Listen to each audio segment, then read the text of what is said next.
जय Shri Shyam. Royal astrology में आपका बहुत बहुत स्वागत है। और मैं प्रीति आज आपके लिए चंद्र ग्रहण से संबंधित एक विशेष जानकारी लेकर के आई हूँ। क्या चंद्र ग्रहण कोरोना संकट में महासंकट साबित होगा? कब हो रहा है और ये कितने बजे से कितने बजे तक होगा? आइए इस बारे में हम डिटेल में जानते हैं।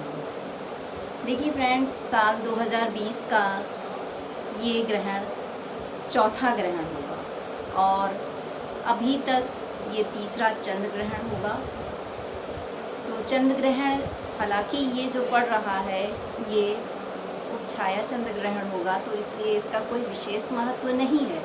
लेकिन आपको बता दें कि इसमें भी कुछ मत हैं ज्योतिषियों के, जिसमें कुछ ज्योतिषी कहते हैं कि एस्ट्रोलॉजर्स कहते हैं कि इसका सूतक मान्य होता है और छाया ग्रहण का भी दोष हमारे जीवन पर दुष्प्रभाव लेकर के आता है। हर एक का अलग अलग मत है। चलिए आइए बात करते हैं कि क्या ये ग्रहण हमारे लिए कैसा साबित होगा, दुष्परिणाम कोई लेकर आएगा या महासंकट के रूप में आएगा या नहीं आएगा। इसके बारे में हम डिटेल में बात करना चाहेंगे आपसे। तो आपको बता दें कि ये चंद्र ग्रहण 5 जुलाई 2020 को दिन रविवार के दिन पड़ रहा है और इसका जो समय होगा वो सुबह 8:38 से स्टार्ट होगा और इसका जो समाप्ति का समय होगा वो 11:21 पर समाप्ति का टाइम होगा और इसका जो पीक टाइम होगा वो होगा सुबह 10 बजे के समय पे। तो सूतक, देखिए ऐसा कहा जाता है कि ज्योतिष शास्त्र के अनुसार कि जो सूतक होता है वो सूर्य ग्रहण में 12 घंटे पहले लगता है और चंद्र ग्रहण में जो सूतक होता है वो 9 घंटे पहले लगता है। तो चंद्र ग्रहण में 9 घंटे पहले सूतक लगता है और वो छाया जब ग्रहण पड़ता है तो उसमें सूतक कहा जाता है कि मान्य नहीं होता है, लेकिन फिर भी कुछ मतानुसार ज्योतिष शास्त्र के अनुसार कि ग्रहण मान्य होगा और सूतक भी मान्य होगा। तो इस संबंध में आइए हम आपको बताते हैं कि सूतक के समय क्या चीज़ वर्जित है और क्या चीज़ नहीं करनी चाहिए। सूतक के समय देखिए ऐसा होता है कि जो हमारा एटमॉस्फेयर है, वातावरण है, उसमें कहा जाता है कि नकारात्मक ऊर्जा जो होती है वो चारों तरफ आवरण में आ जाती है। तो नकारात्मक ऊर्जा की वजह से कहा जाता है कि सूतक हमारा मन मस्तिष्क पर बहुत बुरा प्रभाव डालता है। तो इसलिए सूतक मान्य होता है और सूतक के समय में मंदिरों में, देवियों के मंदिरों में या सभी, जहाँ तक कहा जाए कि सभी मंदिरों में कपाट बंद कर दिए जाते हैं मंदिरों के, और किसी भी तरीके का शुभ काम वर्जित होता है, पूजा पाठ नहीं होती है इस टाइम पर।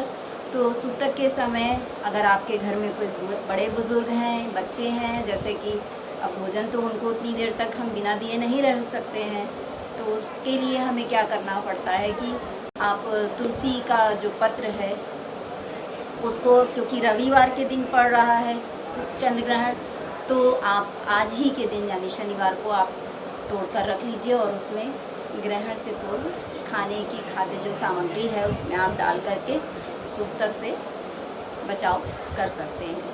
क्योंकि सूतक में कुछ चीज़ें हैं जो हमें विधान दिया गया है ज्योतिष शास्त्र के अनुसार कि कुछ चीज़ें बिल्कुल नहीं करनी चाहिए और कुछ चीज़ें भूलकर भी नहीं करनी चाहिए। क्योंकि देखिए गर्भवती स्त्रियां हैं, अब उनके गर्भ में संतान पल रही होती है, तो कहा जाता है कि अगर वो सूतक के दौरान अगर घर से बाहर निकलती हैं या किसी तरीके की कोई धारदार वस्तु का इस्तेमाल करती हैं तो वो उनके होने वाले बच्चे के लिए बुरा प्रभाव लेकर के आता है। तो मेरी सलाह यही रहेगी कि यदि कोई गर्भवती स्त्री है तो अपना विशेष ख्याल रखे, और इसके अलावा सूतक के समय में किसी भी प्रकार का कोई भी व्यक्ति अगर शुभ कार्य करना चाह रहा है तो सूतक के समय या ग्रहण दौरान बिल्कुल भी ना करें। ये चंद्र ग्रहण भारत, दक्षिण एशिया के कुछ स्थान, अमेरिका, यूरोप और ऑस्ट्रेलिया में देखा जा सकेगा और आपको बता दें कि ये जो चंद्र ग्रहण हो रहा है ये ज्योतिष शास्त्र के अनुसार धनु राशि में पूर्वाषाढ़ा नक्षत्र के अंतर्गत पड़ेगा। तो 12 राशियों में जो सबसे ज़्यादा संकट का समय लेकर के आ रही है वो धनु राशि के लिए ये संकट का समय ज़्यादा रहेगा। तो मैं यही सलाह देना चाहूँगी कि धनु राशि के जो भी व्यक्ति हैं जिनका नाम से या जन्म कुंडली के अनुसार अगर धनु राशि आती है तो वो भगवान शंकर भोलेनाथ का ध्यान ज़रूर करें।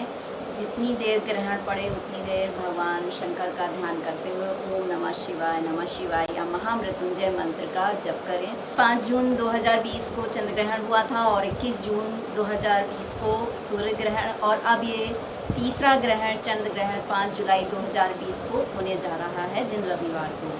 तो ज्योतिष शास्त्र के अनुसार 30 दिन के अंदर यदि 2 या 2 से अधिक ग्रहण पड़ते हैं तो वो शुभ फल देने वाले नहीं माने जाते हैं। इसलिए मैं आप सभी राशि वालों को, 12 राशि वाले जो हैं उनको सलाह देना चाहूँगी कि अपने अपने इष्ट का ध्यान करें। और अगर आपको हमारा ये वीडियो पसंद आया है तो इसे लाइक करिएगा, शेयर करिएगा और कमेंट करके अगर आपकी कोई क्वेरी है तो आप उसका समाधान भी पा सकते हैं। और अगर आप हमारे चैनल रॉयल एस्ट्रोलॉजी में नए हैं तो आप इसे सब्सक्राइब करें और बेल आइकन को प्रेस करना बिल्कुल भी ना भूलें, क्योंकि अगर आप बेल आइकन प्रेस करेंगे तो आप हमारे इसी तरीके के रोचक इम्पॉर्टेंट वीडियोस आपको तुरंत मिलेंगे। इसलिए बेल आइकन ज़रूर प्रेस करिएगा और तब तक के लिए जय श्री श्याम।